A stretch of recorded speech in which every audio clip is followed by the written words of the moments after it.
Okay, hello everyone. Welcome to the session on integrating human rights and mental health with the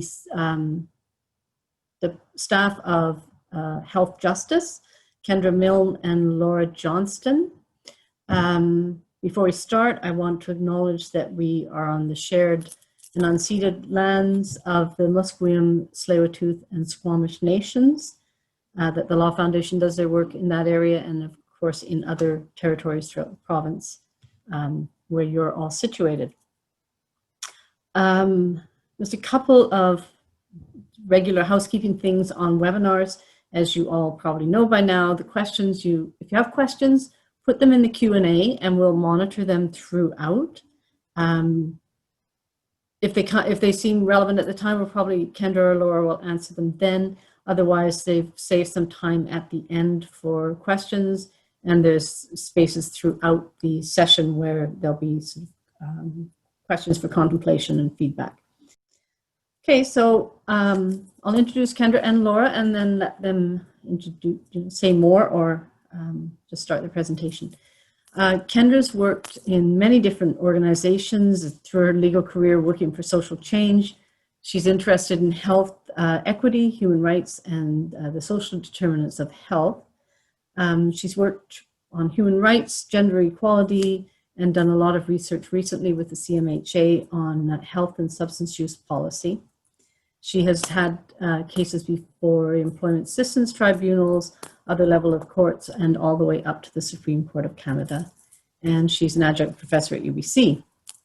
Laura has a similar background in working in social justice issues, disability, mental health law, and human rights. She's represented clients at different levels of administrative tribunals and courts. She's worked with many different nonprofits in the area and clerked at the BC Supreme Court. She teaches mental health law at UBC and UVic.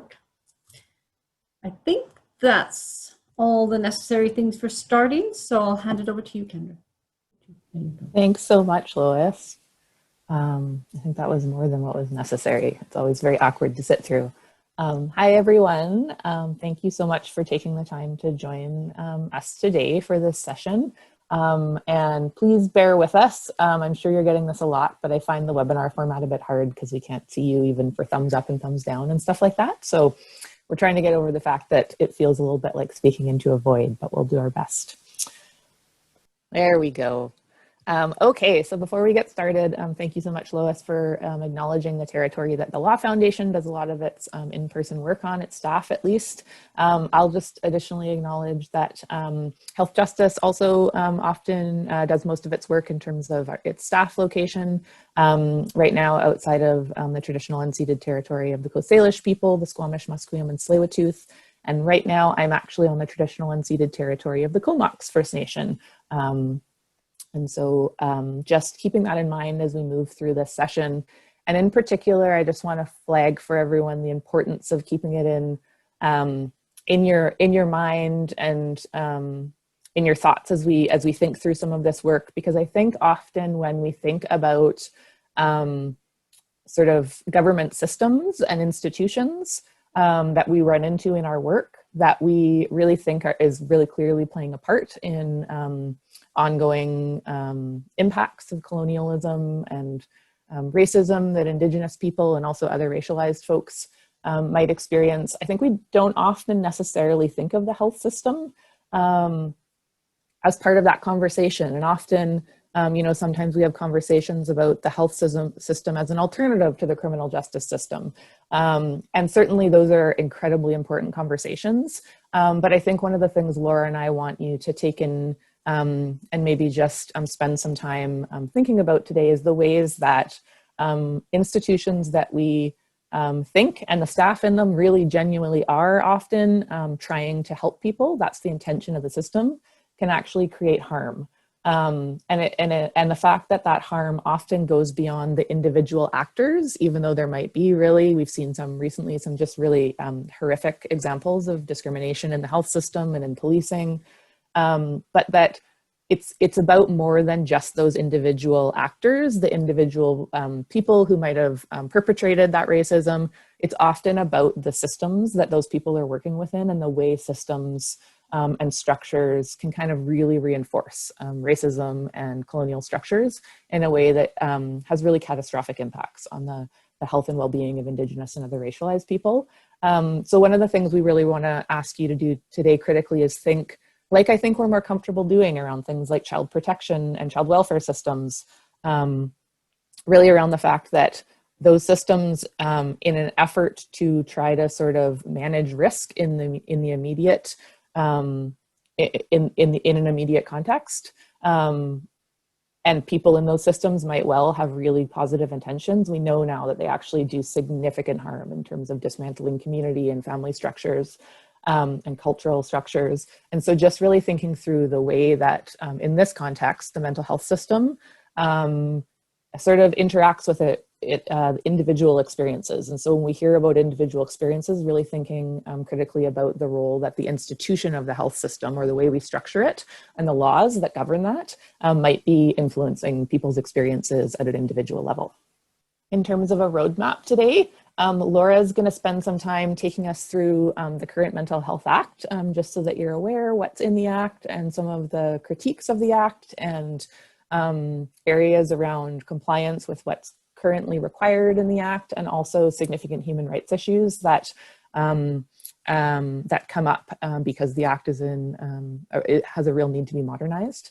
We're going to introduce you to Health Justice, which we're here on behalf of, which is a new project, which we're very grateful is funded by the Law Foundation to promote reform to the Mental Health Act. And then we're going to go through the second half and really explore some of the ways you, as service providers, whether that's advocates or intake workers or whatever that might look like, the way that you can in your everyday practice really think about your ethical, your legal, your practical considerations and obligations that might support you to provide services to folks with mental disabilities. And in that context, we're going to focus mostly on folks with mental health and substance use issues. And I'll just say throughout that we're not going to go in a lot of detail, I don't think, into sort of specific examples of the way the system can harm people, but do take care of yourselves. I think that often, the Act on the mental health system and the health system and the legal systems, they impact a lot of people's lives, and that can include people in your own life that you care about. It could include yourselves. It could include, having to sort of watch people in your communities just visibly struggling and suffering. And so just really take care of yourself in some of these conversations, because we do want to acknowledge that some of them are really hard, and it's really hard to see people constantly sort of, especially who are vulnerable and have needs for supports, come up against systems that may not be able to provide that support, but also might be causing harm. And as Lois said, please ask us questions as you go, and we'll do our best to incorporate them. Before we get started, I just want to offer you, we're going to offer you a couple of quotes. This one is from a participant of a Photo Voice project, from an Imagining Inclusion project here in, well, not here, I'm not in Vancouver, but it was, took place in Vancouver. And it was an opportunity for folks who self-identify as experiencing serious mental health and substance use issues to really sort of reflect on their own interactions and relationships with at an individual level, at a social level in their community. And I just think it's a really powerful quote, because we're all really complex individuals. We have all different facets to ourselves. And often systems reduce people down to one single facet. And so I think that is an experience that we hear a lot about of folks who are in the mental health system. That the system doesn't see them as their sort of full selves. And it also causes people, and I would say the system causes people to really experience feelings of rejection, loss of control, and often abuse and trauma. And that's something that people have to walk through their lives with, including the folks that you might be interacting with in your services. And that creates both harm and negative consequences for people. It also creates a lot of resilience. And so I was really moved by this quote around people seeing themselves as a villain and a superhero in their own stories, especially around sort of systems systems might construct what they might be. And with that, I'm gonna pass it over to Laura. Thanks, Kendra. Hey, everyone. So I get the doom and gloom tasks today. I'm going to talk about where we're at with our laws in BC. And I will just note that mental health laws fall under the jurisdiction or the authority of provinces and territories. So what we're going to be talking about here today is very much true for BC, but every jurisdiction in Canada takes a very different approach to mental health laws. And so if you've got clients who've traveled across provincial or territorial boundaries, then of course a lot of these situations will change. So this is going to be very much an overview of our Mental Health Act. It's something that I spend about 5 weeks on when I teach this subject in law school. So this is very overview level, but we thought we'd start with discussing some of the pathways into an involuntary apprehension and detention under the Mental Health Act. And so for some people, that begins with a police apprehension. And I've set on the slide here the provision from the statute that gives the police the authority to apprehend and detain and transport someone to a facility. And so in BC, there are about 76 designated facilities right now. Those are facilities that the government has chosen to be Mental Health Act facilities. And so a lot of the very large acute care hospitals that we all know of, for example, in the Lower Mainland, St. Paul's and Langley Memorial, they're all considered designated facilities under the Act. And this piece of law permits a police officer to take someone to one of those facilities for examination if they believe either from something they've seen or from information that they got. So from a phone call, from a family member, a friend or a neighbor, etc., that the person is acting in a manner likely to endanger their own safety or the safety of others, and that the person is apparently a person with a mental disorder, so from what they can see. And part of the reason why we thought we should start here in particular is there's a very global conversation happening right now about violence and fatality in police interactions with people, in particular Black, Indigenous, and otherwise racialized people. Part of that conversation has included a discussion about wellness checks. And so this is actually the law that authorizes police in BC to do these checks on individuals. And certainly in BC in the last couple years alone, there's been a staggering number of police shootings and death of people with mental illnesses or who are, presenting as someone who might have a mental illness or someone who has been using substances. So certainly something that's really relevant to current conversations that are happening right now. Once you're taken to hospital and you're examined, there's a different set of criteria for involuntary admission. And so the most common sort of mythology I run into when I do education on the Mental Health Act is this idea that you can only be detained if you're a danger to yourself or others, or at risk of harm to yourself or others.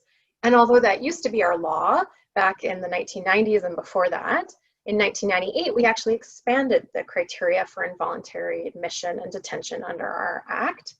And so now what the law says is that you can be detained either for your protection or the protection of others, or to prevent your substantial mental or physical deterioration. So what that means is that you could be at no risk of harm to yourself or others, but if a doctor thinks that keeping you in hospital could stop you from deteriorating, then they can keep you in hospital under the Mental Health Act criteria. And then I've just pulled out here a few sort of broad powers from the Act.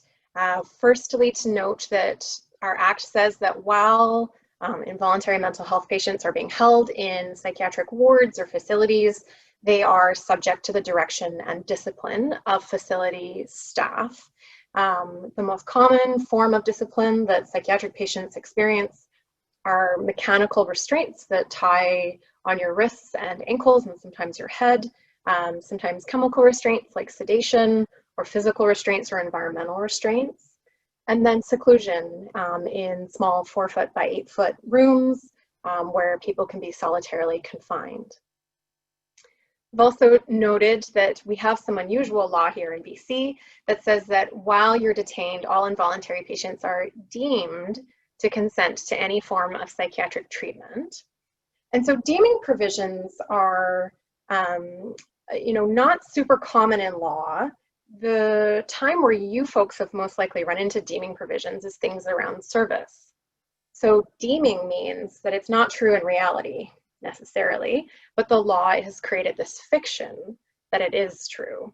And so a common example of a deeming provision is when you're serving something, for example, like if I put this in the mail by registered mail, the other person is deemed to have received it 5 days later, even if it got lost in the mail or they never got it or it arrived in 3 days or 8, the law has created this fiction.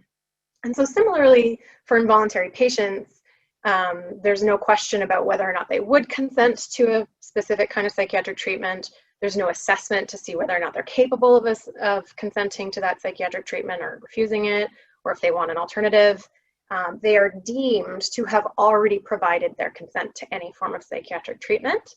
And that includes most commonly injections of psychiatric medications and electroconvulsive therapy.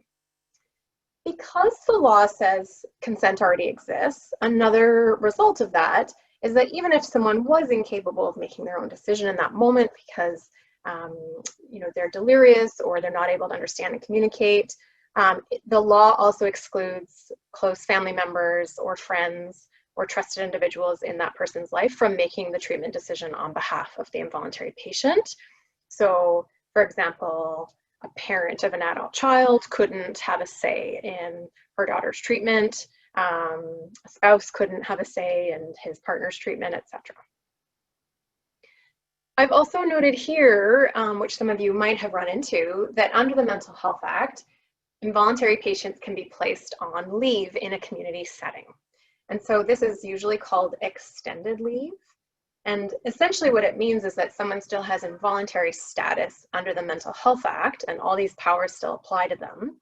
But as long as they obey certain conditions that are put on them, then they are placed in a community-based setting. So that could be their own home, for example.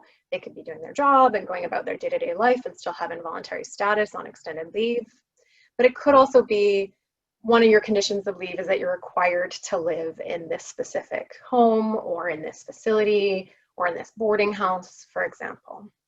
And so the most common kind of conditions are around where you live, and then also that you report and comply with psychiatric treatment. So I'm just noticing that there's a question. About the deemed consent laws and how do you ensure that someone isn't, abusing the sort of unilateral authority that a doctor has, because this particular commentator pointed out that it seems like a lot of power to give to the system. And certainly I think there's a lot of criticisms that have been made about the deemed consent provisions in our Act. Other provinces and territories don't do this. It was declared unconstitutional back in 1991 in Ontario. So there are sort of a couple safeguards that the involuntary patient can use. One is asking for a second medical opinion from another doctor. It's not a very commonly used safeguard because it's not very effective. And then essentially what patients are left with is trying to challenge their involuntary status. So even if they did want to be in hospital, for example, but they didn't want to be forced to undergo electroconvulsive therapy, for example, they would need to apply to be discharged under the Act so that they regained the right to make their own psychiatric treatment decisions.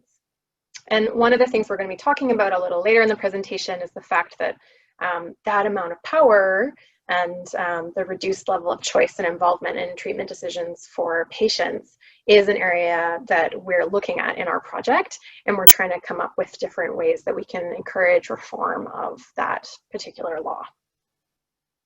And then I've just noted on the slide here that facilities like hospitals can issue police warrants for police to apprehend and transport people back to facilities, either if they're on extended leave and there's a suspicion that they've violated one of the conditions that they have to follow, or if someone who's detained in hospital doesn't have permission to leave and they've gone AWOL, absent without leave, police can also be used to apprehend and convey people back to the facility for that.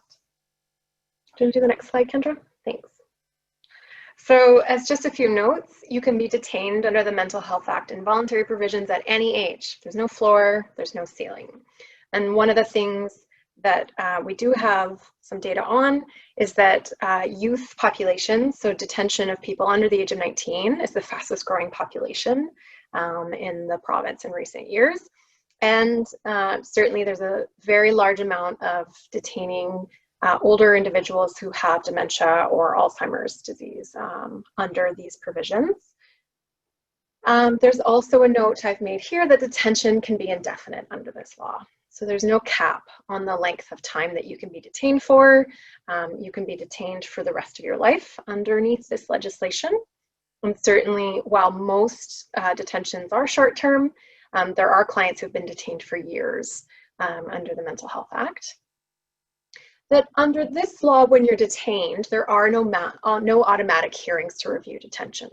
And that's really unusual. If you look at other forms of detention, usually the state has to come to a hearing and justify why detention is happening. Certainly that's true in criminal law, but it's also true, for example, in other civil detention formats like immigration detention. And in other places in Canada, there are regular sort of automatic hearings at certain points in time where the facility has to show up and say to someone independent why the individual detained should still be detained. And that's not true here in BC. So a hearing won't take place unless a detainee files a request for an independent hearing. And we'll talk about in a couple of slides what the impact of placing the onus on the detainee has been in BC in terms of access to justice. There's a lot of sort of conditions and rights that are missing from our legislation. So there's sort of silence or in no way addressed. Many of the things that impact quality of life and treatment for detainees, including the right to access clothing rather than hospital gowns or pajamas, same-sex clothing removal when your clothes are removed by force from your body by security guards or medical staff, the right to visitors from your family, from your friends, from your community, how you can access a telephone or the internet, whether or not you can go for grounds passes for smokes or fresh air or walks, etc. And then key to some of the work that we've been doing, there is no legal aid funded service to make sure that detainees get the constitutional rights that they have to access legal advice and information when they're detained.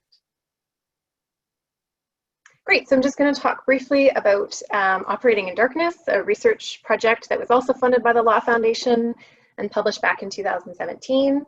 It's a monster of a report, it's nearly 200 pages, but as a couple highlights here, we'll go over that. First of all, the Freedom of Information requests conducted during that research found that the rates of involuntary admission and detention under BC's Mental Health Act had gone up dramatically, while the number of voluntary mental health admissions had actually decreased on a per capita basis. And there was a number of documented inconsistencies and non-compliance issues with the existing Mental Health Act requirements. I've noted an example here of research demonstrating that healthcare providers had discouraged people from exercising their right to review detention, either by offering an inducement, like if you cancel your review panel hearing, I'll put you out on extended leave or I'll give you a grounds pass, making a threat, such as, I know you're afraid of needles, so if you don't cancel your hearing, I'm going to switch you from an oral medication to an injectable medication, or exerting pressure or interfering with their right to a hearing through, for example, telling them that they should feel guilty about asking for access to review because it costs the taxpayers thousands of dollars and that they were wasting everyone's time.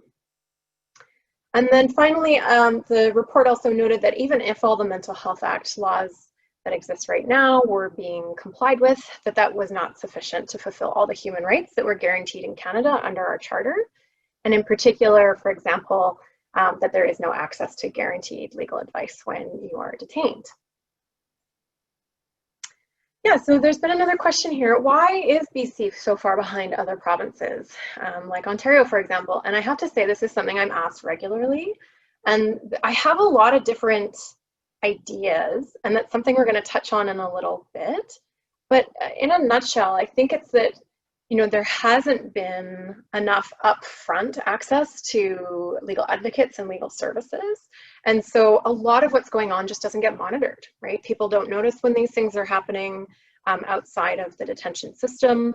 And that when people do notice these things are happening, there's been no sort of funded program or service ready to tackle those issues. And so that's one of the sort of gaps that health justice is hoping to move into, which we'll address in just a couple slides. I think the next slide is just the stats showing the detention number increases here. So this is over a 10-year period. You can see the dark blue line is the involuntary admissions, and this represents about a 70% increase in involuntary admissions over this 10-year period, while the voluntary admissions have stagnated. The numbers haven't changed at all, and if you consider we had a 15% population increase during that time period, that actually represents like a further decrease in access to voluntary services. So just very much demonstrates that our mental health system has been operating more and more on a involuntary way that removes people's rights from them rather than a voluntary way that meets people where they're at. And I think the next slide is about the Ombudsperson's investigation. Oh no, I'm getting ahead of myself. This is what happens when I'm not controlling the slides. So I've just put a brief note here that the darkness data that was collected showed that you know, there's a really significant attrition here in access to justice. So if you consider that there were over 20,000 involuntary admissions in the year that was gathered data, there were approximately 2,100 or so applications for review panel hearings. And of those 2,000 or so applications, only 740 hearings actually took place, which the 740 hearings that actually took place represent about 4% of the detention population. So it's very, very rare that those folks are getting access to these hearings. Lots of reasons for that. It could be that people are discharged before they can get to a hearing, but that's not the full picture. Part of that could also be the interference with access to hearing that we've heard about, or lack of access to legal information and advice. And the primary recommendation from the Operating in Darkness report was to establish an independent law reform process to review and reform this act. That has not happened, but we keep trying. And then there were a lot of very specific recommendations for ministries and health authorities, legal aid, etc. But one primary recommendation there was that you really should establish a legal aid funded service to make sure detainees have access to independent legal advice on detention. Yeah, and then there was a couple questions here I'll just address. Why was the Act made more restrictive in the 1990s? So why did we expand the net for involuntary admission? So essentially, the conversations in the Legislative Assembly at that time reflected the fact that people were very concerned about people with mental illnesses not getting access to the services that it was believed that they needed. And so the focus was put on, let's sort of maximize our strength or power around involuntary interventions. As a result of that, BC now has the highest acute hospitalization rate for mental health and addictions treatment in Canada. So that's certainly where we chose to put our focus. There wasn't like a good public consultation or engagement with impacted folks back in the 90s when that decision was made. And I think that's one of the reasons why we ended up the way that we did. And is there a reason that there's an increase in involuntary admissions? Is another question. And in particular, this person posed a question about drug-induced psychosis. So unfortunately, there's very poor data keeping about the diagnosis and the reasons for involuntary admission. So when I did Freedom of Information request to ask about the reason for involuntary admission, I was largely told that that data wasn't tracked in a way that there could be a provincial report on. But anecdotally, I can tell you that a lot of the increases seem to be coming from the youth population, and a lot of concerns there around eating disorders, increases in anxiety disorders, and concerns about self-harm. Certainly, I think substance use has been a part of that picture, but not all of it. And then there's also been a lot of increases in the older adult populations as well. As I say, that's sort of anecdotal, but without better data, it's sort of hard to understand why exactly that increase in involuntary admissions has taken place. Laura, is it okay if I just add something here? Please do. It also is worth noting that often, especially in the context of drug poisoning, overdose, opioid crisis, often the consequence for folks that have sort of ongoing health impairments after an overdose is a brain injury as a result of lack of oxygen during an overdose, which is actually a physical injury, so it doesn't actually qualify under the Act, and holding folks under the Act actually doesn't allow to provide physical healthcare without the person's consent. And so we do hear anecdotally that people are being detained under this Act, but it's actually, I think there's pretty broad agreement that it's not a good fit for those folks. And I think it's often being used. I don't know that this explains the overdose context explains the rise in the numbers, but I do think to the extent that it's often used as a stopgap because there's not adequate supports elsewhere for those folks that are more appropriate. Thanks, Kendra. There's also been another sort of question or comment in the chat. Is it possible that voluntary admissions are down because more people are trying to manage their life and their jobs and they aren't reaching out for support, or they're having trouble accessing them? So if it takes too long to access services, they hit a breaking point more frequently, as well as young people having particular barriers for reaching out for services. I think that that's absolutely true. Like if we haven't invested in the early on preventative voluntary admission sort of care that we can provide, as well as in the community voluntary care, then you're going to see sort of an increase in the crisis-based responses. But really, I think it's a self-reinforcing cycle, because in addition to the fact that we haven't been putting a lot of attention on the voluntary stuff, because we've put so much attention on involuntary, that's like the most expensive form of care you can provide, right? Admission to an acute care facility like a hospital. And so all the system resources being diverted to that voluntary focus has sort of eaten away at the voluntary services as well. Like I've had clients tell me, and I'm sure other people have as well, that the way they get admission to hospital when they know that they're really not doing well with their symptoms and they want the help is to go to hospital and tell the staff there, I don't need admission, I'm fine, I'm totally doing great, you don't know what's right for me. And they'll like trick the staff into admitting them involuntarily, because there's such a like shortage or concern about system resources that the staff often feel as if unless you're involuntary, you're not sick enough to get admission to hospital. So it's created this really bizarre dichotomy where like people are having to lie to their healthcare providers to get access to healthcare that they actually want by getting their healthcare providers to think they don't want it. It's just become like this really unfortunate and self-perpetuating cycle where we put a lot of focus on the involuntary care. Yeah, great. Thanks for all these questions and comments, everyone. It's making it a lot more engaging than just us talking at a screen, so keep them coming. And I think the Ombudsperson's report next would be great, Kendra. Thank you. So a couple years later, in early 2019, the Ombudsperson reported what was essentially a compliance audit. So when you're first involuntarily detained under the Mental Health Act, there's a set of 5 forms that should be completed because the law requires that they be completed, and they make sure that the detainee gets reasons for their detention. They make sure that family members get notified so that that individual has support. They make sure that the individual was notified of their rights under the law. So everyone, when you're detained, has a certain set of rights you're supposed to be told about. And so these 5 forms are always supposed to be completed. And the Ombudsperson said, well, how often are they actually being completed?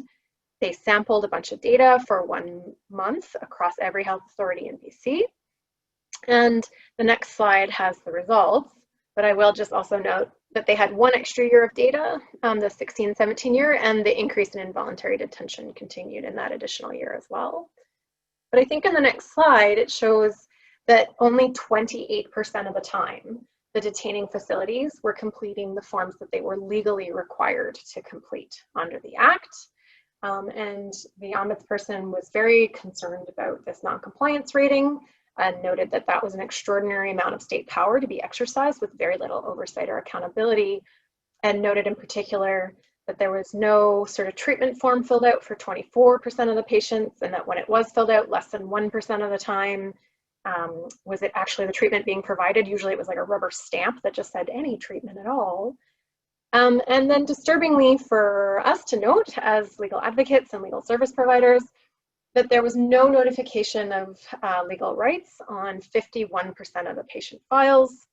And they noted that the 49% of the time when it was done, it was usually not done promptly. So it wasn't done right away after the detention, or it wasn't done verbally, or they couldn't even tell whether the piece of paper had been given to the person. So the vast majority of people aren't getting access to notification of their legal rights.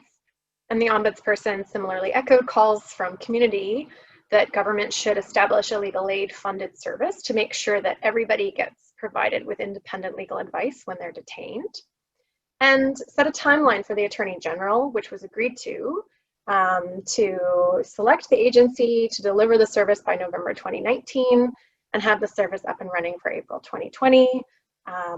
If none of you have heard about that happening, it's because it hasn't happened. As far as we know, no agency has been selected, no legislation has been drafted that would support that, and we're past those deadlines. There's also a lot of sort of compliance and education recommendations in the Ombudsperson's report. Okay, yeah, and so then I think this is something that Kendra just touched on at the beginning of our talk as well, this idea that, you know, systems themselves, especially systems that exercise state power, can really bake implicit bias right into them. And although in BC we don't collect race disaggregated data for Mental Health Act admissions, other jurisdictions do collect this data. And what those jurisdictions have shown is that, generally speaking, Indigenous people and Black people in particular are detained under the Mental Health Act at disproportionately higher rates than non-Indigenous and white counterparts. So this is one of the many reasons why we think it's important to be tracking that race disaggregated data so that we can have the checks and balances we need to make sure that we're checking that when an individual is exercising a sort of open-ended question, should I detain this person or not, do they meet criteria or not, that we're making sure that racially disproportionate impacts aren't being felt by particularly racialized people. And then someone's asked a question about what the word priming refers to in your diagram, which I think I'll let Kendra answer. I think that has to do with the way that we communicate about, so I think the whole idea is that this kind of individual level bias or stigma or discrimination, however you want to think about it, and then the discrimination or bias or racism, whatever it might look like in the system, are this reinforcing cycle. And so I think it's about sort of like often if you look at what stigma actually is and how people unpack, like what does it mean when we say someone is stigmatized? It often means that we're sort of starting relationships with with stereotypes in our mind and sort of fixed labels that we attach to groups of people. And then when we meet a person that might be part of that group of people, we then sort of, when we look at them, we then try to find those stereotypes in them and then distance ourselves from them based on those assumptions. And so I read the priming as sort of that sort of individual socialization to have those stereotypes and bias in your mind. And then when you form a relationship with an individual, to start looking at them, to look for those stereotypes in order to sort of create difference between the two of you. Thanks. Yeah, and even, you know, if we collect the data and the numbers don't show any particular trend in BC, which I doubt is possible, it could also be that Indigenous people and racialized people experience the same mechanisms differently and in a disproportionate way. So it was pretty common for me when I had Indigenous clients that they would reflect something to me like, yeah, being controlled in this way just reminds me of when they like locked up all the Native kids during residential schools. Or I heard stories from grandparents about being kept in Indian hospitals for involuntary treatment of tuberculosis. Both state systems that were very much intended in a beneficent way. They were intended to do good at the time. And now we step back and recognize that those systems did a significant and atrocious level of harm. And that those memories are still in the communities and in the generations of the people who survived them, as well as their relatives and loved ones and communities. And so another thing to keep an eye on, for example, is, you know, would mechanical restraints or being solitarily confined in a seclusion room create more trauma or re-traumatize someone who already had memories of state apprehension and state control of their body. Another thing that is important to be keeping an eye on in how these systems are operating. So I think that was like a lot of the, let's describe where we're at and why it's a problem. And now we're sort of turning to the more, now what? Kendra, it looks like you wanted to add something there. Please go ahead. Yeah, it also just popped into my mind, and I think it's very connected to what you're saying around the sort of legal structure that we're working within. And this particular slide is focused on structural racism, but you know, racialized folks who are experiencing mental disabilities are again multifaceted and also experience that intersectional oppression around their disability. And non-racialized folks may experience that differently, but as well, right? Levels of oppression. And so just connecting it back to Laura's comments on the Act, I think, and that connection between sort of individual interactions and systems that we work within, you know, it can't be surprising that in our communities, we think maybe people with serious mental illness, we assume that they're dangerous, and we assume that they can't do a lot of things. And we maybe take a paternalistic approach to thinking about how to support them. Because, and similar to healthcare providers, right, on a one-on-one level, because we're all, you know, laws are one of our highest forms of setting our social norms and what we believe in our society about how we treat each other, what's right, what's okay, and how we want to structure our relationships. And we're all influenced by the fact that it is literally explicitly baked into the Mental Health Act in BC that people, when you're vulnerable and need help with your healthcare, you also deserve to be disciplined for that, right? It's baked into the legislation that you also deserve to have people control what clothes you wear and whether you get to access a phone, that get to control where you live. And so just really reinforcing that these cycles around how the law and our individual interactions sort of influence each other is just really important to keep in mind. Thanks, Kendra.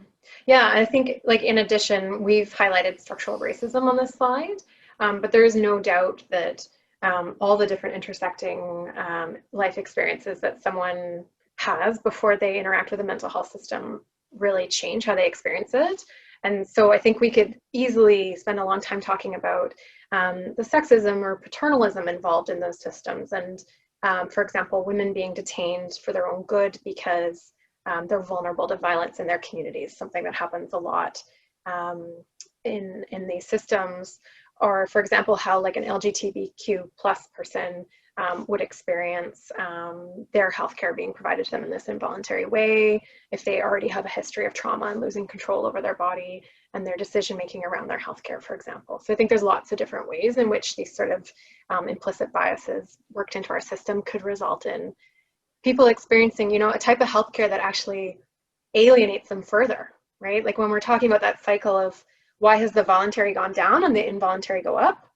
I think part of the reason for that is that when people have an experience with mental health and substance use that is scary or traumatizing or felt like their rights were violated, they may be more likely to avoid health and social services again in the future because of that fear.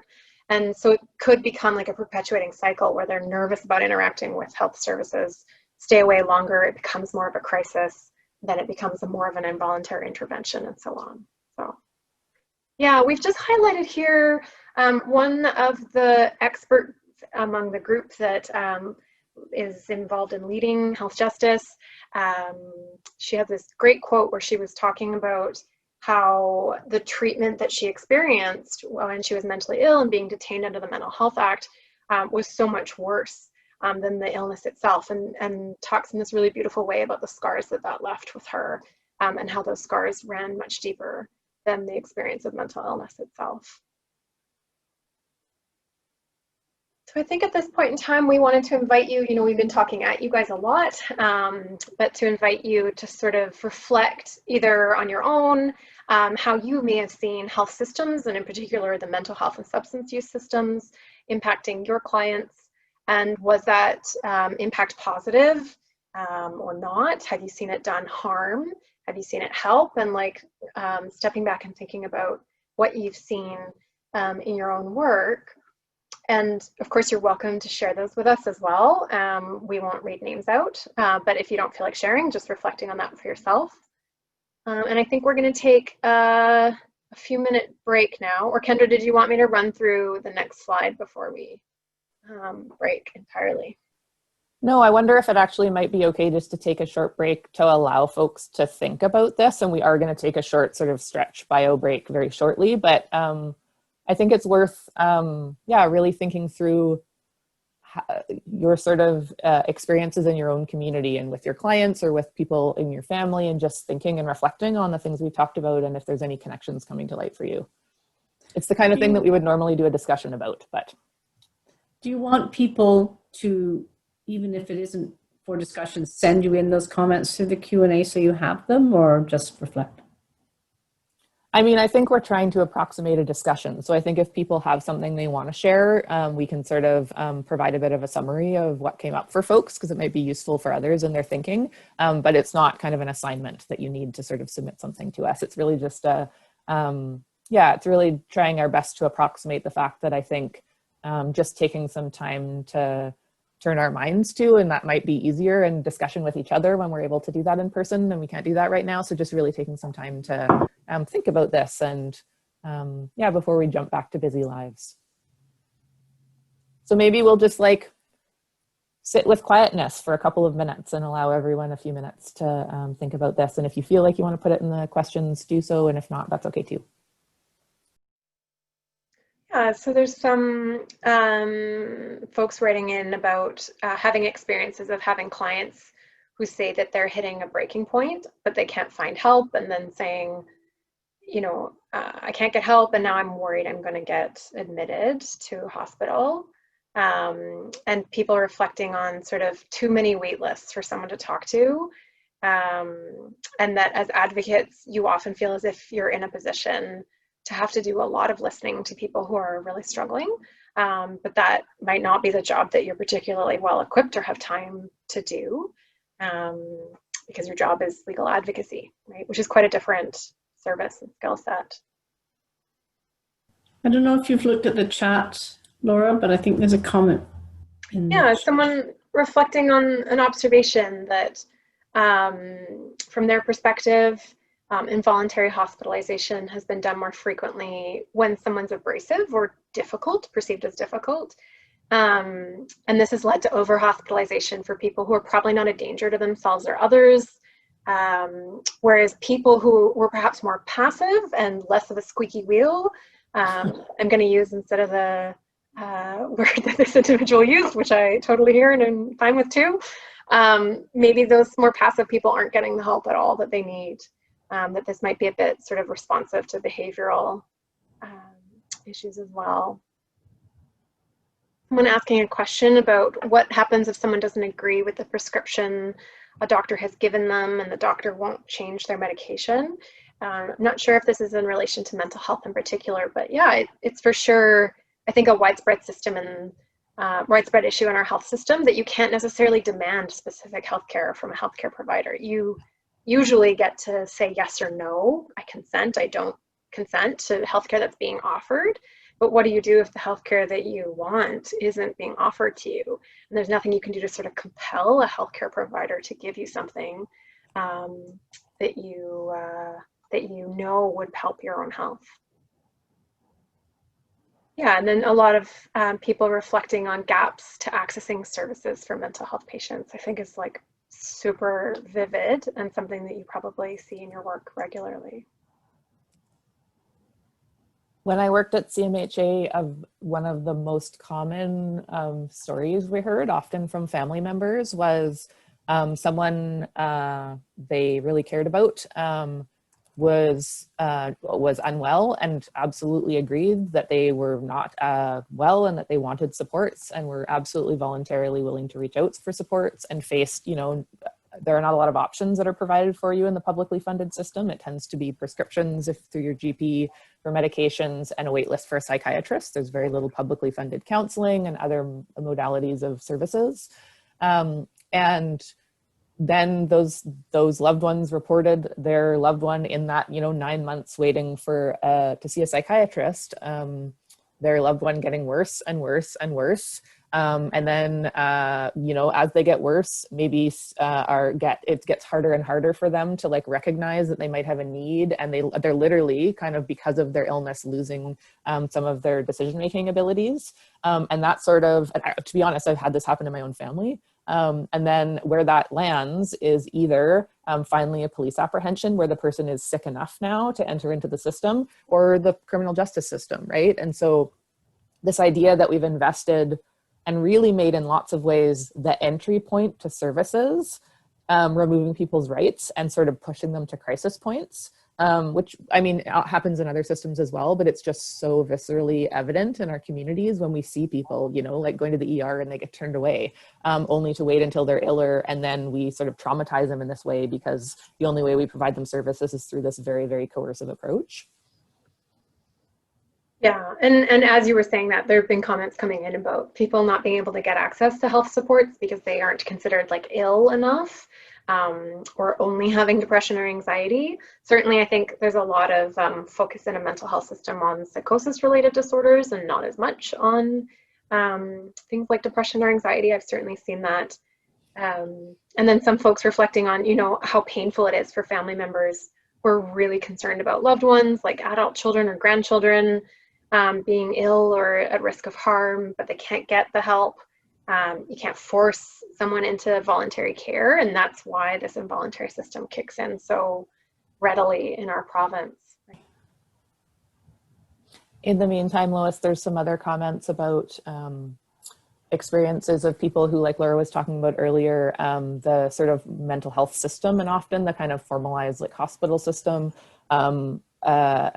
People really, you know, they have a really negative experience where they feel like they didn't have choice or input into what was happening to them. And then they stop seeing that system as a support for them. And then often folks are left in, we start to see sort of economic inequality affect things, right? Because those of us that have higher paying, more secure jobs might have access to counseling through extended health benefits or be able to pay for that ourselves. But many of us don't have access to that. And there's very few low fee or sliding scale programs. Yeah, and then people commenting on how, you know, mental health wellness checks were intended for good reasons, absolutely. But concerns about how they could get abused or used in spiteful ways by exes or family members.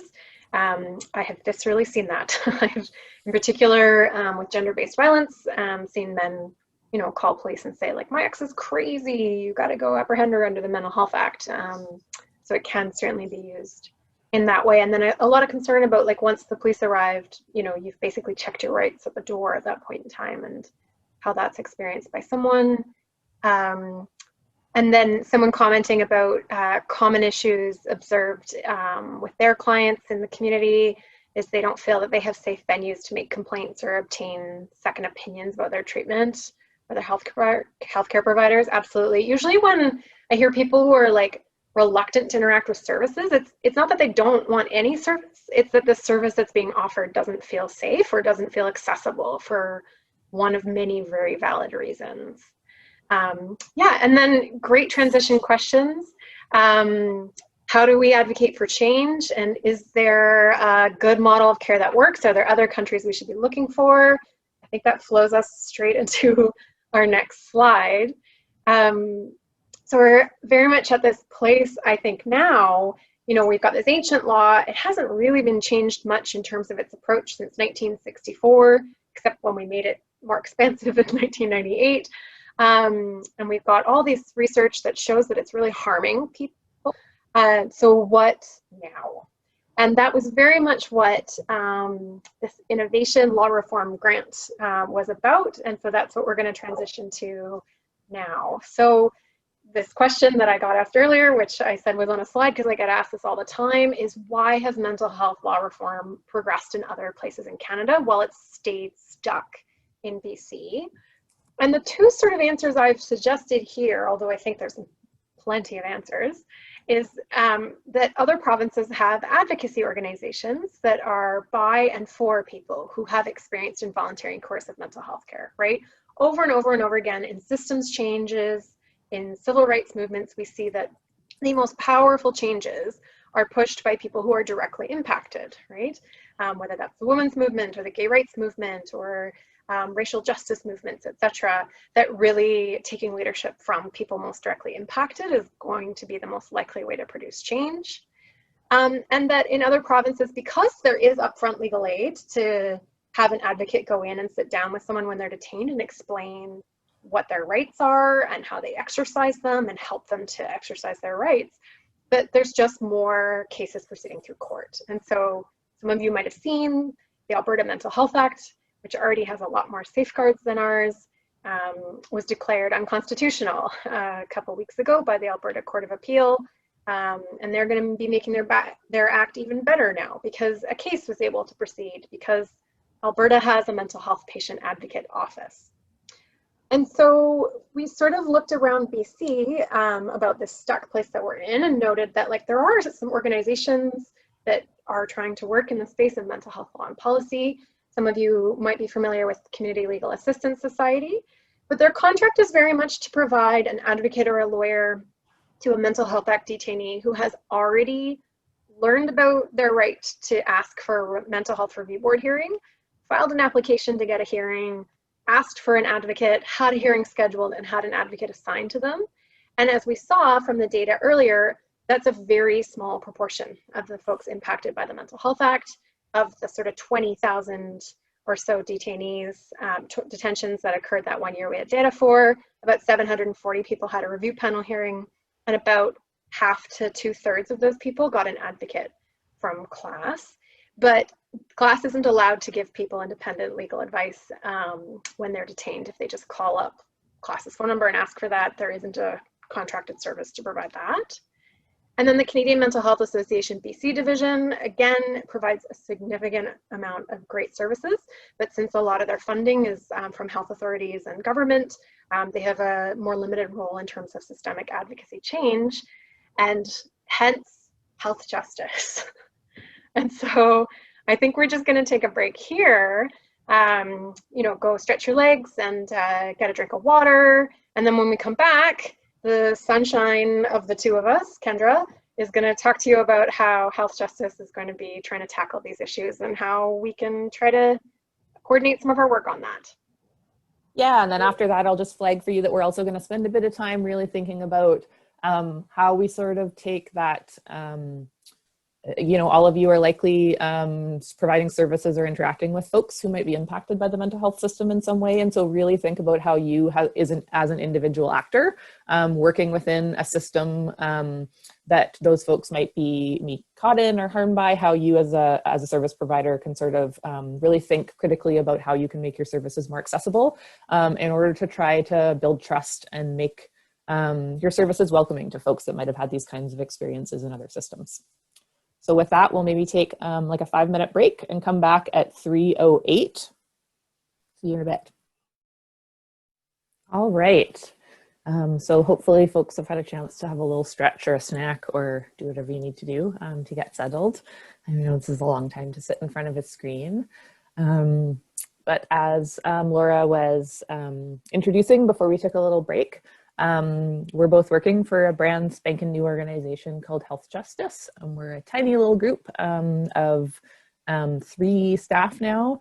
And our focus is really on research, education, and advocacy to improve laws and policies that govern a lot of different forms of coercive care in BC.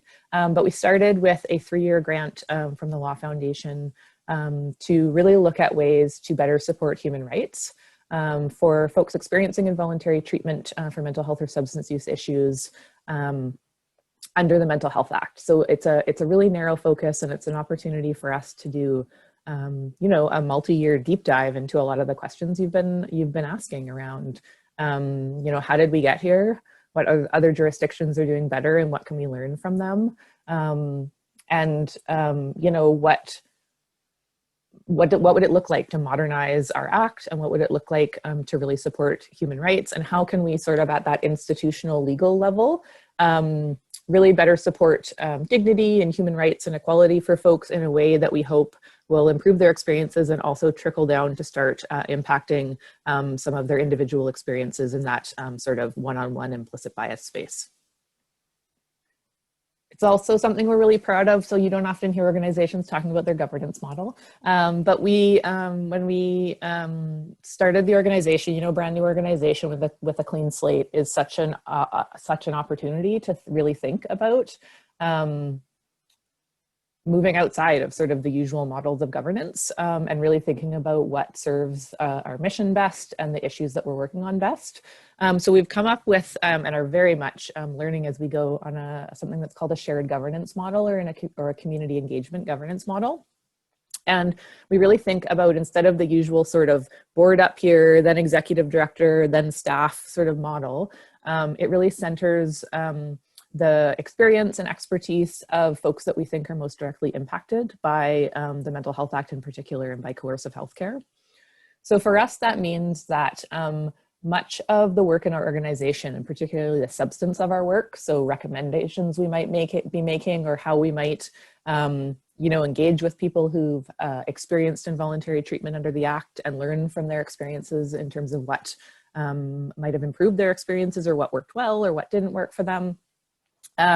We've really centered our work around two groups. So first, we have a lived experience experts group that's made up of entirely of folks who have direct firsthand experience with involuntary treatment under the Mental Health Act in BC. And then we also are still in the process of just getting up and running an Indigenous experts group to really think about how, as we do our work, we don't sort of unintentionally recreate some of those harms. And we often see in systems that disproportionately impact Indigenous people and communities, that as we try to improve those systems, we improve them for non-Indigenous folks, and they continue to have the same impacts on Indigenous communities or worse. So really thinking how we can do things like build, you know, what does it look like to build cultural safety in healthcare into legislation? Is that possible? What does that look like? Those kinds of questions. And those groups sort of inform our more traditional corporate board and our staff. And then we sort of take what we learn from them out to other stakeholder groups, so family members or loved ones of folks who might be impacted, service providers, other community agencies, clinicians, to have conversations with them about what we've learned, and really about sort of educating them and trying to find some common ground around how we might be able to reform the Act in BC. In terms of the specifics of our project, so as I said, it's a 3-year project. We started in February of this year.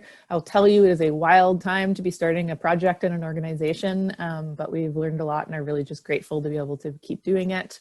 A lot of our focus so far, and will continue to be, interjurisdictional research. So really looking at what promising practices we can pull out of mental health laws and policies from around the world. And I would say so far we've learned probably nobody has it perfectly. I don't know if there is a perfect, but certainly there are many, many jurisdictions that are ahead of us in conversations around, you know, enshrining human rights in their legislation, around transparency and safeguards about how this really significant state power is used, transparency and really rigorous monitoring of how things like restraints and seclusion are used, with targeted goals to reduce them. And so really learning about some of those things and what we can incorporate in BC.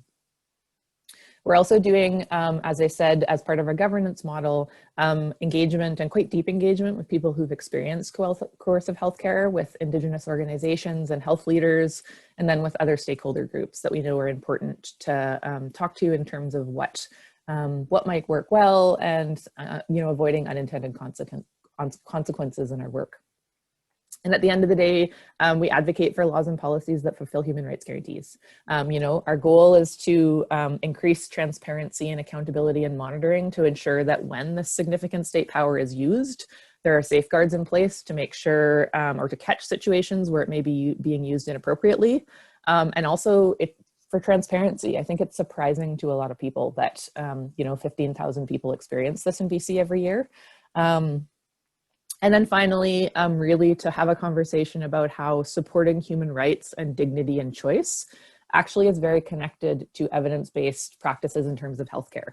So there's research from other jurisdictions around people's long-term health outcomes, and it probably is common sense to some of you, that you have better health outcomes when you trust your healthcare providers. And a key way to build trust is to have choice and relationship and be involved in decision making in whatever that looks like for you. So even, there's other models where even when you might be involuntarily treated in a legal sense, you're still involved in the conversation as much as is possible for you.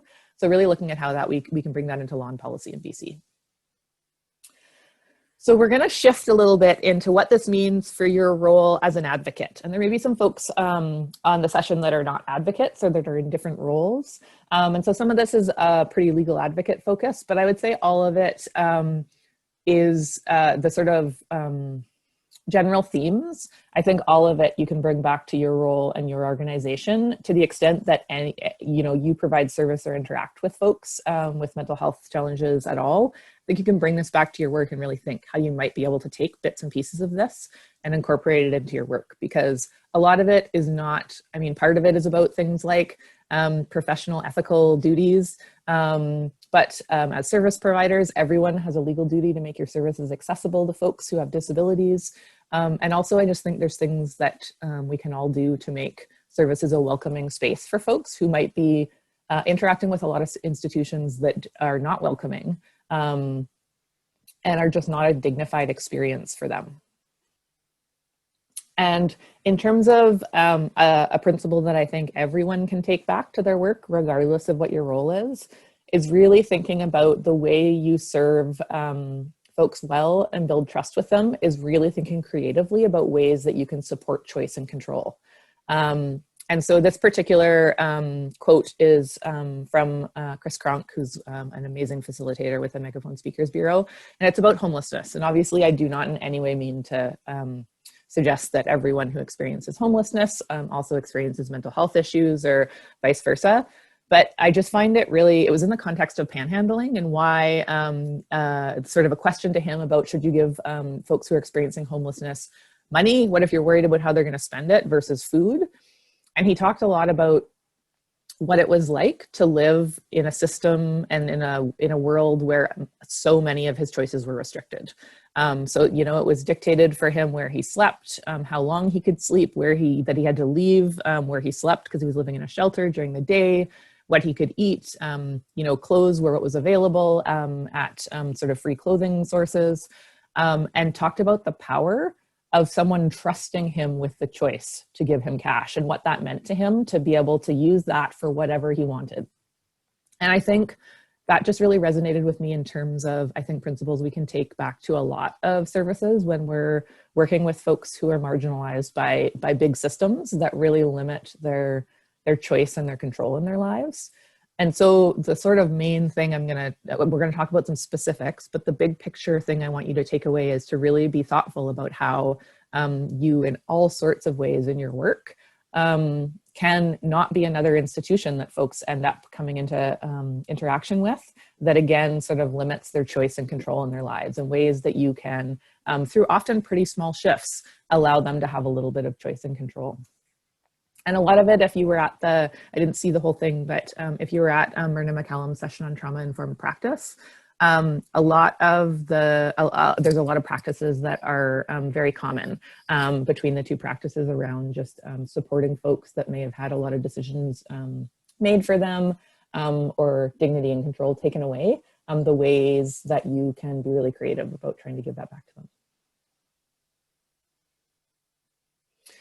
So in terms of duties as an advocate, in terms of professional duties that kind of align with the legal profession's duties, you have some duties that are really clear. So for example, you have a duty to act on your client's instructions. And what that means is that and I know this is really challenging for folks who are in communities where you might just be a problem solver and people are coming in and you're just trying to figure out how to solve a problem. But your role as a legal advocate in particular is to advocate on behalf of your client. It's not to be objective and figure out what solutions you might be able to come up with. You might be able to offer ideas of solutions to your client, but at the end of the day, they are the ones that get to make the decision, and your role is to advocate on their behalf. And so really thinking through, you know, when someone is struggling, if they're saying they don't want something to happen, you know, they don't want their mental health team to be called, or, you know, whatever that might look like, really staying true to the fact that your job and an opportunity to give them control, and that's sort of the heart of your job as a legal advocate, is to really think through what their needs are, what their wants are, and then to be on their side really clearly, because I think a lot of people just don't ever experience that, or experience it so rarely. You also have a duty of full honesty and candor, which means that you have to tell clients all the information that might affect their interests. And so sometimes you might find out information and you might feel like, you know, it's maybe not in your client's best interest to share information. And again, in your role as an advocate, that's not your decision to make. And really thinking about how that instinct, I have it too, and how that instinct really relates to the kind of structural conversations about the fact that we believe that people sort of can't handle things. We believe that things need to be done for them instead of with them or supporting them to do things. And just really thinking about how your duties align with that, and making sure that you're really staying true to those duties. The duty of confidentiality. And again, that should be pretty standard for most legal advocates. In terms of having consent of the client before you share anything outside the very limited legal exceptions that you might be working within. And I think often we sometimes forget about some of those things when we're either really, really worried about folks, or when we start to have some of those sort of socialized biases come into our mind, like we probably know better, and like I'm not sure they know what's happening right now, and so probably I could just solve this. If I just called their landlord, we could probably just sort it out. And part of being on their side is telling them all the information and not doing things without their consent and without their instructions, and that includes sharing of information. So being really, really thoughtful about that, because I think often, especially folks with complex barriers, we let that slip through our fingers a little bit, and we don't sort of keep it front of mind. Again, in that sort of effort that's so driven in us to just, it feels like we know how to help the person. But again, so does the health system that is often causing a lot of harm, right? And so really thinking through, and like I find these to be really good kind of foundations to go back to every once in a while, because sometimes you don't even know you're drifting from them, to like reorient yourself. So they're the front of mind when you're sort of thinking about how to support clients and how to address things that are coming up for you in your work with them. You also have a duty of non-discrimination, which is, so you have obviously the responsibility to comply with human rights law as a service provider. But you also have a duty to, when you're working with them, even if they are have an impairment that for some reason limits their ability to make decisions or to give you instructions, you have an obligation to do as much as you reasonably can to maintain all these other duties. So just because they struggle with one thing doesn't mean the rest of it goes out the window. Your job is sort of figure out solutions and what supports they need in order to fully be able to take advantage of all of these duties that they're entitled to from a legal advocate. So what does that mean in practice in terms of your services? Again, you need to ensure that your services are accessible, which can mean accommodating folks sometimes. And accommodations around mental disabilities and other invisible disabilities can be tricky sometimes, because the kinds of accommodations we think of sometimes, ASL interpretation for someone who's deaf or has experienced hearing loss, or someone who uses a mobility aid may, if you have stairs, may need a ramp or an elevator. Those are sort of concrete, tangible things, and we can see how they are immediately that someone can't access our service, and now they can access our service. And so it's a bit trickier to figure out what folks need when the accommodation might be more complex and might be more nuanced. But that doesn't change your legal duty. You still have a duty to accommodate folks' needs related to disabilities. You also need to make sure that you're really taking a nuanced approach to assessing capacity to provide instructions and really have a good solid understanding of what that responsibility entails.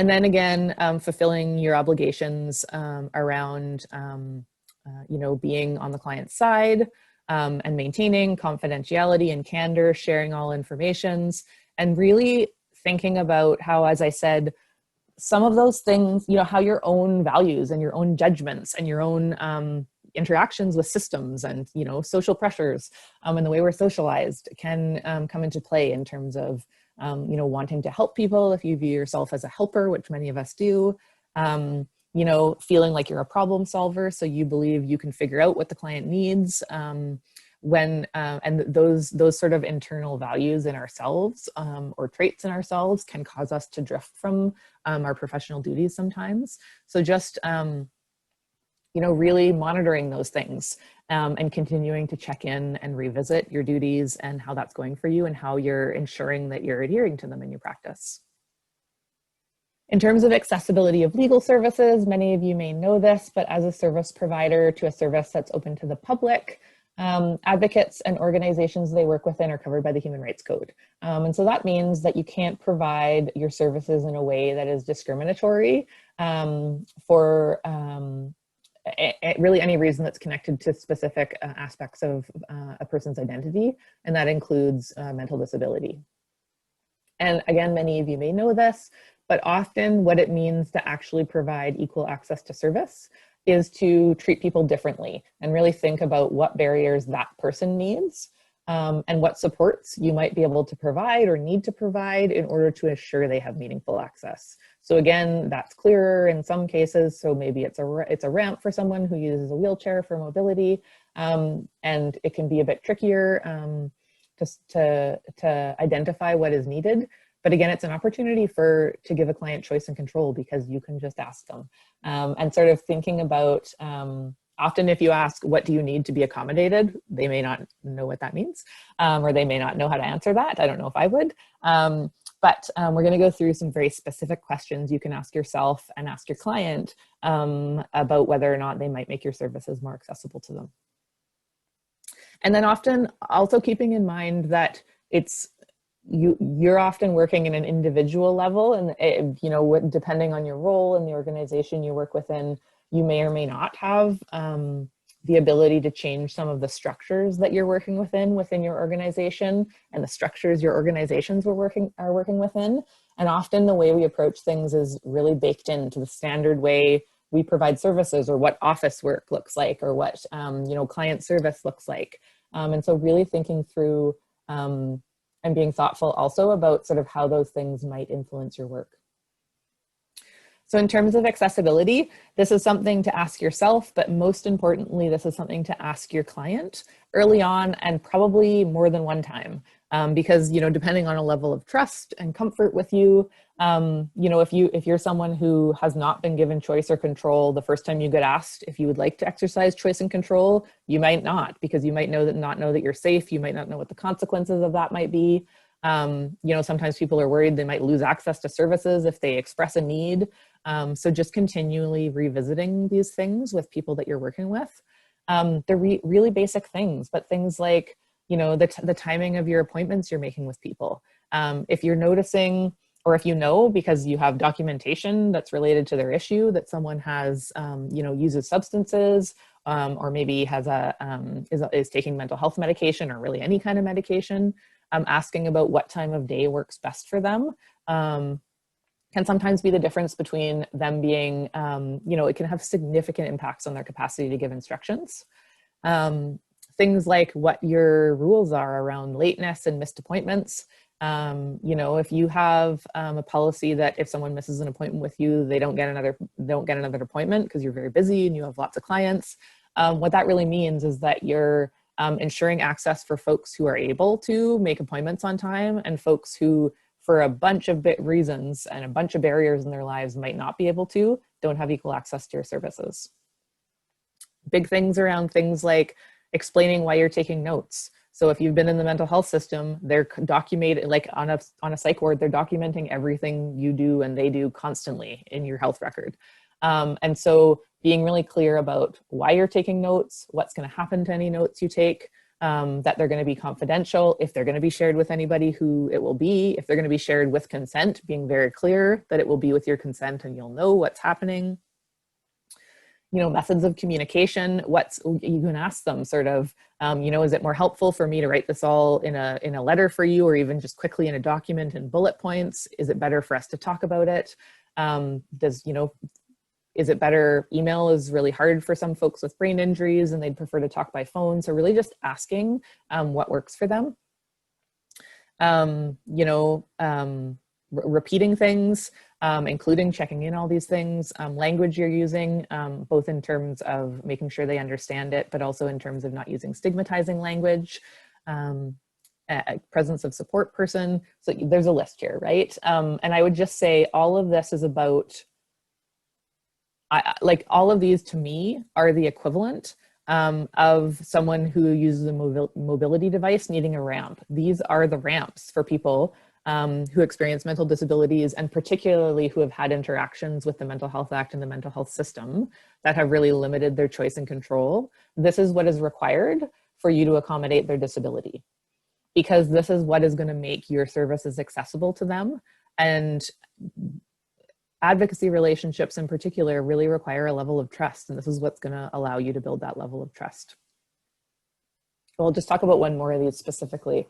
If you're getting ready for a hearing, or really anything stressful for a client, going through a meeting, like anything that could be, going through as much as you can in advance to get them prepared so they know what's coming, and making sure they have breaks, because often people won't ask for breaks because they don't feel empowered and like they have control to ask. Cigarette breaks are a big one. I don't smoke and no one close to me smokes. So it's like and if you're in that situation as well, it's a, what do I call it? It's like a, I can't find the word right now, but it's almost like a timing. Like I understand the timing of food and hunger. So if I'm with someone for 4 hours and they haven't eaten, and because I'm probably hungry too, but because I don't have that same need, it's just a sort of cycle that is not something that comes into my mind. So if you know your client smokes cigarettes or uses drugs, there's something to consider into how to work into the way you support them. So again, we're just going to ask you to take a few minutes to be reflective and to really think. And again, you can put it in the question box if you'd like to, and we can have sort of relay some of the themes that are coming out, but really to take some time to think about other ways you can ensure that your services are accessible, other ways you can give folks control and choice in your services, and in the sort of one-on-one interactions with you. And it could be things we've already listed, but ways you might incorporate them into your practice, or it could be lots of things we haven't thought of, because I think the goal here is to be really creative. And you all may have thought of great suggestions or great things to keep in mind that might be really useful to share with everyone else. And amazingly, as you've been chatting, Kendra, some of these ideas have already been coming in through the Q&A and the chat. So someone in particular noted that a lot of their clients get banned from a lot of services because of aggression or yelling. They get banned from ministers' offices and doctors' offices and service providers, etc. And one of the things that they had tried doing was piloting an anger management program and running it a couple times a week, which had seemed to be really useful for some of the clients in terms of like expressing anger in ways that like help them to fit better into systems.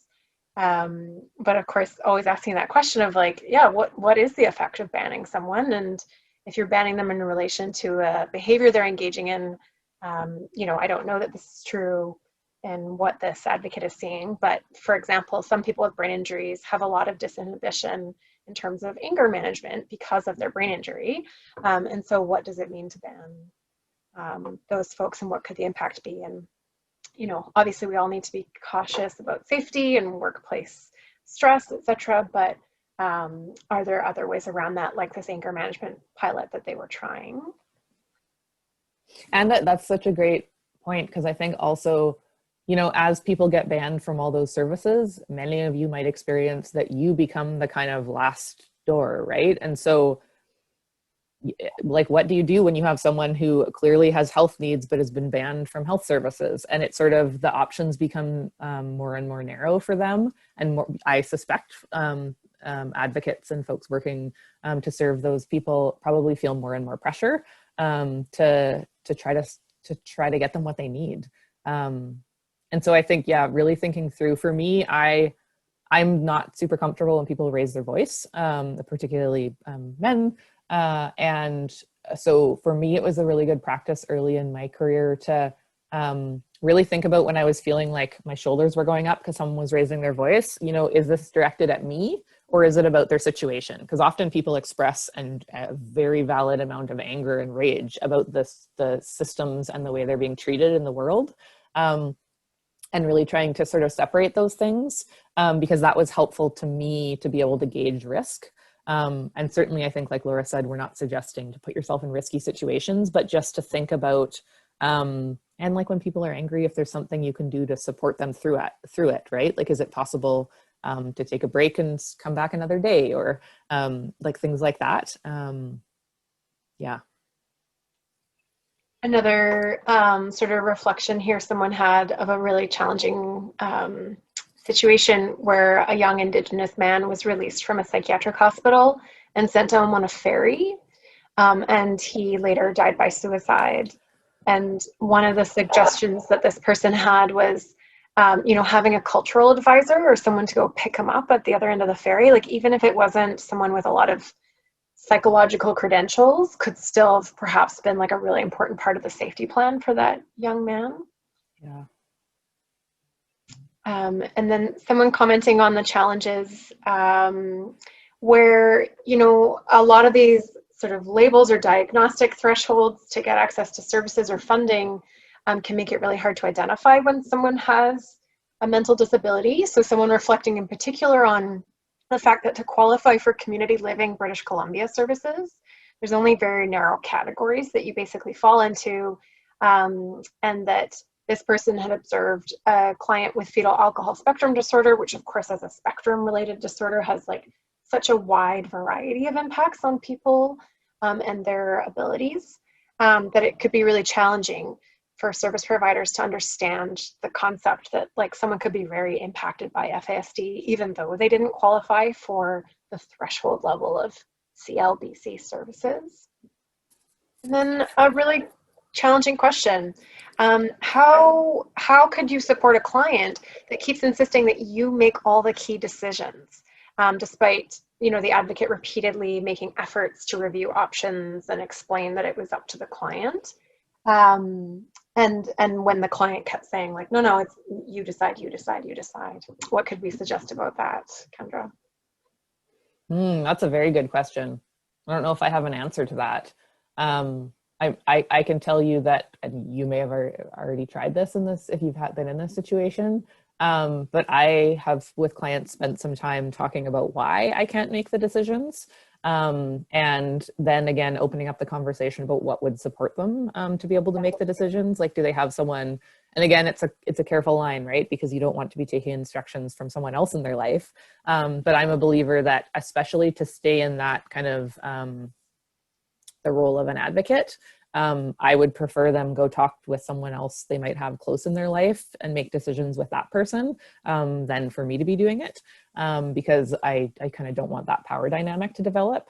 And sometimes, yeah, like just spending some time really thinking yourself about why you can't do that, and then being able to explain that to the person about why that's not a good idea. Can be helpful. Gets really challenging when folks don't have someone else to sort of bounce ideas off, right? I don't know, Laura, do you have suggestions? Yeah, I'm trying to reflect on the couple times that this has happened with me, and it has inevitably been with women who I think culturally aren't socialized to make decisions and say what they want in quite the same way. And both that I'm reflecting on were women of color who'd immigrated from another country and were working in situations where they usually had to do what they were told, like a lot, particularly with like domestic work and caregiving work. And so I very much viewed it as a function of their lived realities and potentially like some trauma in relation to not being able to exercise choices, and also just like, what's the point at a certain point in time of trying to understand with yourself what you want when nothing in your environment permits what you want to happen. So you kind of get to like a disassociation or check off point where you're just like, why even figure this out? Yeah, and for one of the clients, one thing we discovered was taking breaks in the middle of our sessions where she would go for a walk around the block, and just that aspect of like going out and getting fresh air and just kind of like interrupting the mental flow of like, okay, so this happened and we need a decision and this happened, helped her a little bit. I also really like your idea, Kendra, about sort of interdependent decision making being a totally valid way to make decisions, but not one that's very well structured in a Western sort of decision making model where we very much see people as like individual bubbles, and I'm your advocate, you're the client, you have to make the decision. And for all kinds of reasons, as you've said, Kendra, as the advocate, you can't make the decision, right? Like, we're sort of bound by the service structure that we're in. But maybe an interdependent decision could come out of your client plus a brother or a friend. And if they make that decision together, and asking the client how they do make decisions in other aspects of their life, and if they can translate some of those methods over, might be a way to do that too. But yeah, that sounds really challenging. I'm sure you've tried a lot of those things too. Happy to chat offline if that didn't resolve any sort of that question for you. The one thing I would add to that just popped into my mind is, again, it's maybe situations when it's not so much a kind of socialized or cultural barrier in terms of just not being in that role and empowered in many situations. Sometimes folks with all kinds of mental health issues, like I experience anxiety, and this is a thing for me sometimes, is like that there's some really basic stuff around like breaking down decisions if you're feeling overwhelmed, when it's just like, this is a lot of information and I'm feeling stressed by the situation and it's too much for me right now. Really thinking through, giving them, like Laura said, some sort of break to kind of like get out of that feeling of overwhelm, just to be a bit grounded. And then like I've literally like sat with people while they did a pro-con list, because I thought like my role as a lawyer, right, was to be like, here are the risks and benefits legally, but also we kind of brainstormed what personal ones were as well that were led from the client, but literally just helping them really kind of like break down the decision if you can. So instead of deciding everything all at once, maybe just breaking it down into pieces, like it's like a cognitive behavioral therapy tactic. But for some folks, I think just having a bit of support to make it feel less overwhelming can be helpful. Someone suggesting a small change you can make in an office is switching off fluorescent lighting and instead putting lamps on. I'm a huge fan of this one as someone who has neurological sensitivities. You'd be surprised what a big difference something like that can make in the environment. Someone else suggesting, if you respond to phone calls and messages promptly, it really makes the client feel validated. Even if what you have to say is, I can't answer that question. That's not a service we can provide. I'm sorry, we need to refer this elsewhere. Just that like prompt response can really be quite a dignified way to treat someone. Yeah, and then someone commenting, having some challenges with folks who come in for non-Mental Health Act issues, which is probably for most of you, because I doubt many of you provide services in Mental Health Act areas. But if you're providing a service for housing, for income assistance, for CPP, but you think from interacting from this client that they have a mental health issue, but that individual hasn't told you that, or you think that their illness might actually be preventing them from having insight into their health needs, it's a lot harder to meet them where they're at. So for sure, the couple things I would say about that is something I've really learned from my clients is to mirror the language that they use. Partly, I just think it's a dignified way to treat people, to use the language they use to describe themselves, but also I've just found it more functional. So a common enough thing is that a lot of people don't like or have an aversion to a particular diagnostic label, like I don't have a brain injury or I'm not mentally ill. But then if you stop using that like diagnostic language and chat with them about like, oh, like, how did that happen? Well, like I have a lot of problems with my memory. Okay. So when you have memory problems, how does that impact this? And then just keep using the language memory problems rather than using the language brain injury, because I noticed that for that client, for whatever reason, he had like a really negative association with that, probably a really good reason. So don't use it. But it was always fascinating to me, like whenever I represented clients detained under the Mental Health Act, they had oodles and oodles and oodles of psychiatric records made about them. And inevitably, every single one of them was described as lacking insight. And it's such a huge thing it's such a huge concept, right? Like lacking insight into what, right? Like lacking insight into the fact that they need assistance with something, or lacking insight into the fact they're struggling at all, lacking insight into what you think they're struggling with or what someone else thinks they're struggling with. Like a lot of the time, the lacking insight piece I saw, especially from medical professionals, was that that person didn't agree with their diagnosis, but they could often say like, yeah, but I've had a lot of trauma, or I'm really struggling with this aspect. And actually this performer in the background here of my file, a playwright who did a play about her experiences of being detained under the Mental Health Act. The one thing she kept saying that really resonated with me was, I wish people would stop asking me what's wrong with me and instead ask what happened to me. And I found with a lot of clients who were like, I'm fine, I'm fine, I'm fine, I'm fine, I'm fine. It was a defensiveness that rose up to protect themselves. And if I asked things more like how hard was that for you, or what were you struggling with, what happened to you, that they could identify a lot of what their struggles were. And I would just add to that accommodating someone doesn't require knowing the details of why they need an accommodation.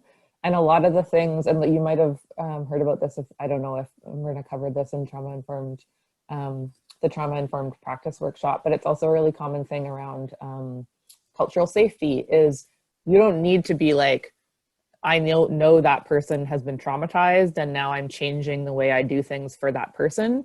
You can change the way your practice is for everyone, and then it doesn't require people to disclose that. So often people may totally disagree that they have a diagnosis or experience any mental health challenges. They might be able to tell you what time of day is the best time to talk to them though. You know what I mean? Like when you ask those questions, it's literally just like, I just want to make sure we can provide services to you, and I'm just really interested in how we can do that well. Often folks are able to do that, and you can, if you can in your work, accommodate that. You don't need to know the details. And in some ways, it's unless it's relevant to your work that you're doing for them, it might not even be your business to know, right? Because your role is just to make sure that they're able to meaningfully access your services. Another question about organizations in the Lower Mainland that provide advocacy for Mental Health Act clients. None, as far as I'm aware of.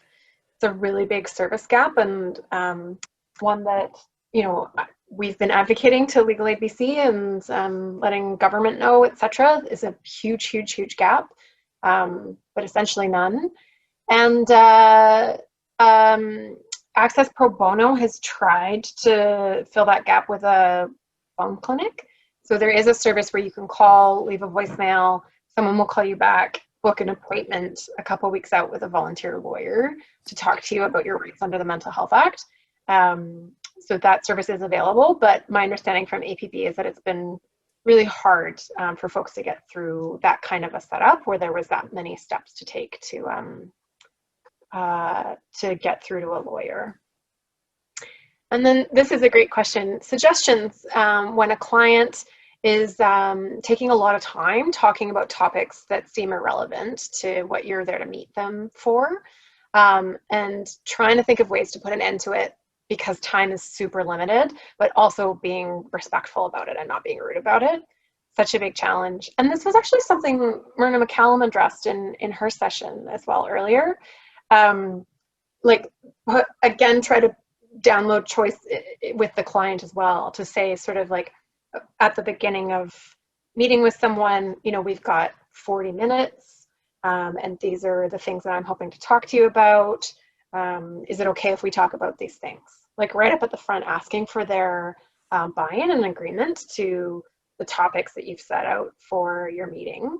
And then if throughout the meeting other things are coming up where the person's talking about them, sometimes something I try to say, if it's, you know, working in the moment, is that sounds like a really important thing to talk about. But if we talk about that, then we might not be able to talk about this legal problem that we were here to talk about. It's up to you. What would you prefer that we spend this time talking about? And sometimes they would, frankly, want to talk about the thing that was more important to them in that moment than the legal problem. And then we'd have to book another appointment. And if that's like eating into a large amount of time in your organization and your funding, I'm not saying that is not an impact, because of course that's going to have an impact. But maybe something that could be raised on an organizational level, like how do we build more time in for the clients who, for whatever reason, might need that extra time because of an accommodation of their disability. Yeah.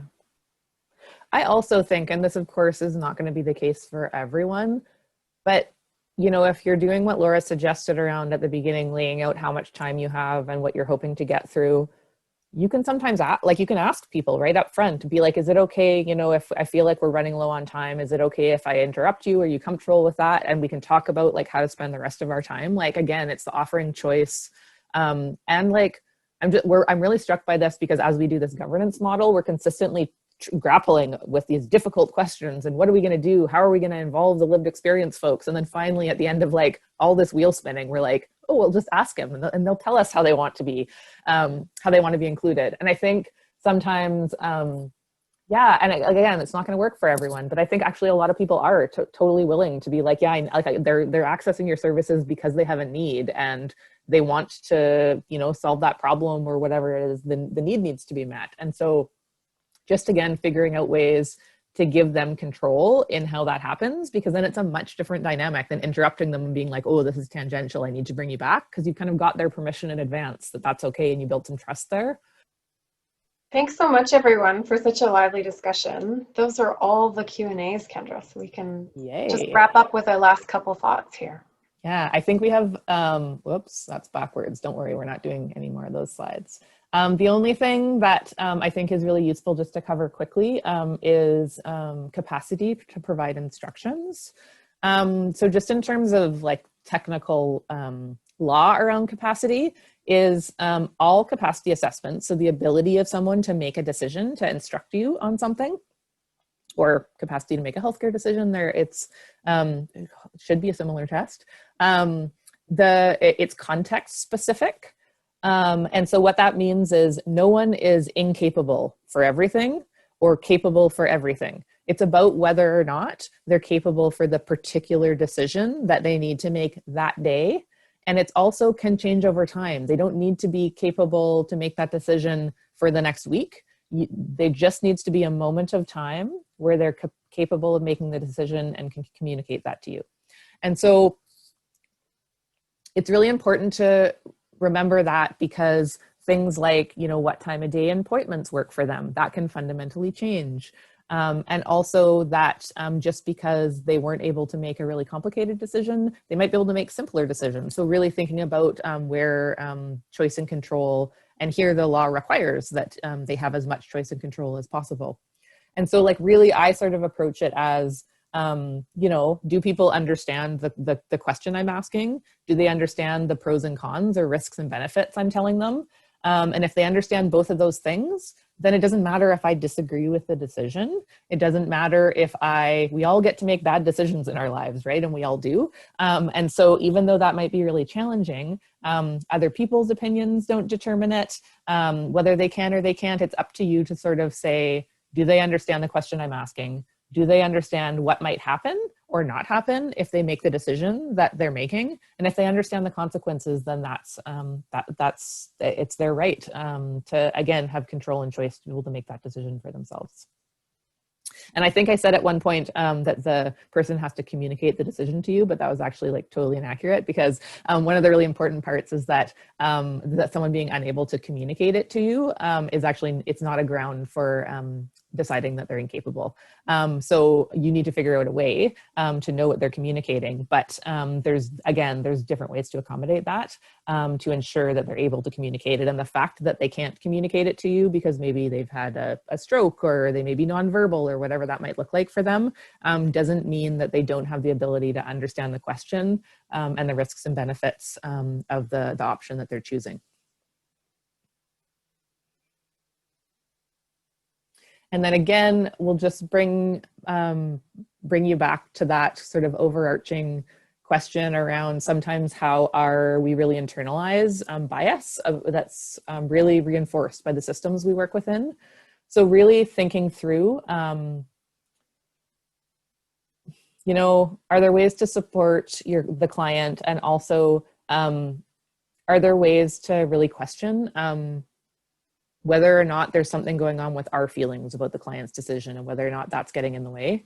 And really thinking through, and again, this is a good one where to consider if there's ethical implications. So you may want to, if you have a supervising lawyer, or you're able to connect with CASL, or if you have resources like that. I'm sorry, I can't remember if there's an acronym for the family law one at RISE.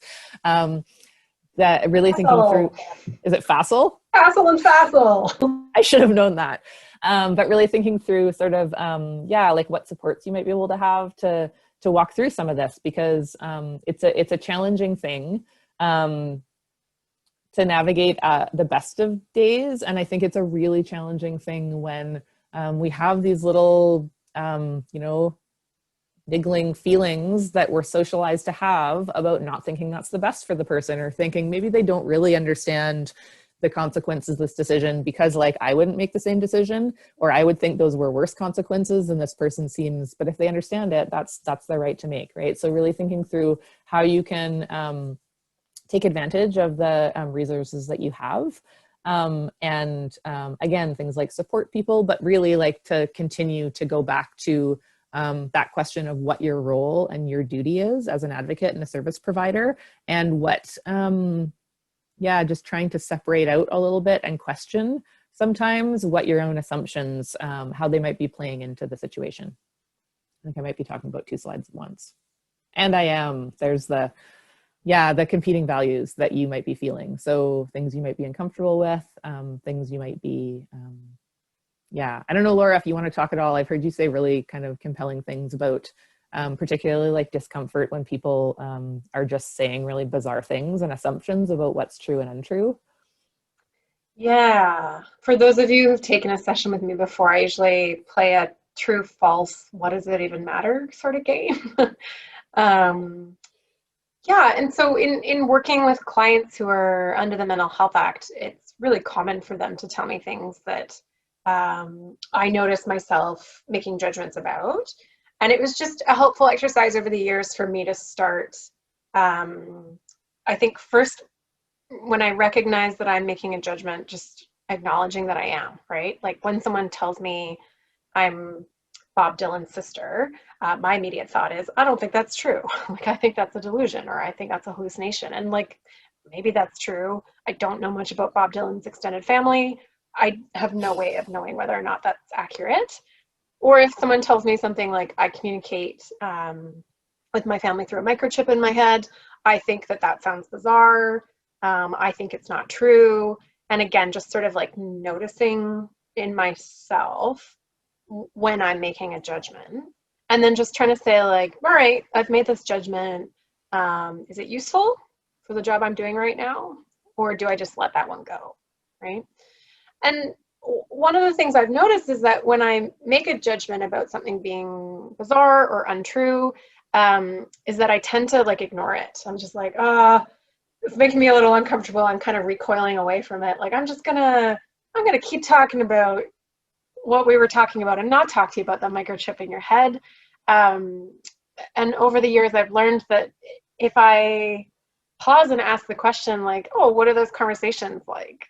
Like, are they friendly or are they frightening? Like, who do you talk to? And I got so much more like, oh, actually, it's like a lovely source of support. My family are really kind to me in their communications, and like, this is what they help me with, and this is what they do. And it actually turned out to be this like lovely supportive thing for the individual. Whereas if I got nervous around it, or felt it was bizarre and stood in that place of like, oh, that's weird, I'm not going to go there, I wouldn't have found out, you know, whether or not that set of voices for that person was benign, angry, scary, loving, friendly, or otherwise, right? So yeah, and I think a lot of the times when I notice myself, like, I'm like, oh, I don't like this client, or I'm uncomfortable with this client, if I stop and ask myself, it's usually something going on for me. Like Kendra reflected that men yelling make her nervous, probably great reasons for that. I'm really uncomfortable when I think someone's suffering when I can't help them. And sometimes I almost get like irritated with them about that, which is completely unjust, but hey, we're all humans in these advocacy roles. So yeah, I think these questions are just things I've learned to ask myself to work through the fact that like I'm coming with my own sets of assumptions and relationships and background, and I am making judgments, and that's okay, but it's good to be aware of those judgments and to try to sit more comfortably with our clients who inevitably I think will be suffering or struggling with something that I can't always fix for them, and that's not on them. And sometimes the best thing I can do is sit next to them for the little while that we're in an advocacy relationship and not solve their problems, but at least I was there for that little chunk of time. Yeah. Thanks, Laura. So we're at 4, so we'll just wrap up quickly. Thanks for those who have stuck it out for this long session. Oops, I keep going backwards. I shouldn't have been in charge of the slides, obviously. If you're interested in learning more about health justice, our website is on the slide. And also, I would just really flag for everyone that as part of our governance model that I mentioned, the lived experience experts group, we've had a harder time connecting with folks outside of Southern Vancouver Island and the Lower Mainland. So if there's anyone in your community or in your life who you think who you know has lived experience of involuntary treatment under the Act and might be really interested in helping guide our work to create change, there's a link there to a form on our website, and we would love to chat with them. Yeah, and we're just looking for diverse voices to make sure that we're not missing out on particular experiences. So that's it. Lois, you can jump in. Thank you so much for listening. Well, thank you both. I'm sure you've seen the comments along the way of a lot of people appreciate comments you're making. I thought your format was great. You really made the best of the webinar deal that we have these days. So thank you. Thank you for that. Thank you everybody for being as engaged as you were through the conversation. As we said at the start, the materials are on the SCED website, and we've got contact information for Laura and Kendra. So thank you again, everyone, and please, if you can, fill out the feedback at the end. Thanks everyone for participating so much. Yeah. Great. Thank you. They all say goodbye in the chat as they leave. You'll see. There's Okay. a lot of little, it's like waving at them when they leave. Also, it's almost like we'll just sit here doing we're this. Not all alone in the world. That's great. Like a wedding reception or something. Bye, everyone.